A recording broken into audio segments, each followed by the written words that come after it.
台南市南区民德社区发展协会社区营造，今年结合着100年的早秋，以着找到幸福、永续社区为主题。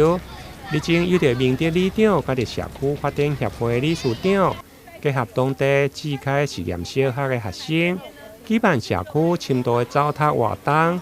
第一站来到水沟社有100年历史的早秋。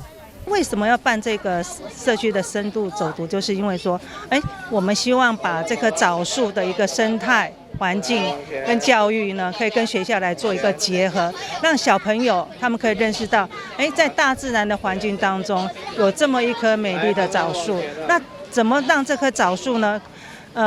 在我们人力有限的范围之下，可以尽我们的所有的能力去维护它，让它除了在大自然的一个滋养之下呢，更有我们人力可为的范围去保护它，然后让小朋友认识说，这个环境教育的重要。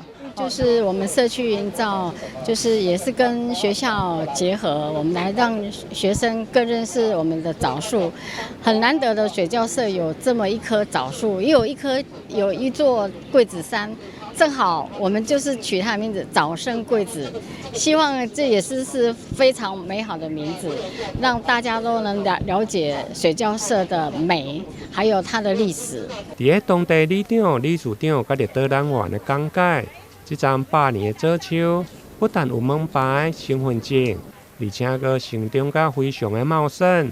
不但会开花结果，而且佫承载着水沟社居民真深的情谊。第2站水沟社园区的桂子山，是目前台南市区现存唯一的山丘。在日治时期进行全岛的测量时，在台南市唯一的三角点，现在经过整修设入步道。2分钟就会用个攻上山顶。协会希望透过甲学校的合作，将早秋甲桂子山纳入自然甲历史的课程，培育小朋友正确来认识环境的教育甲生态的重要性。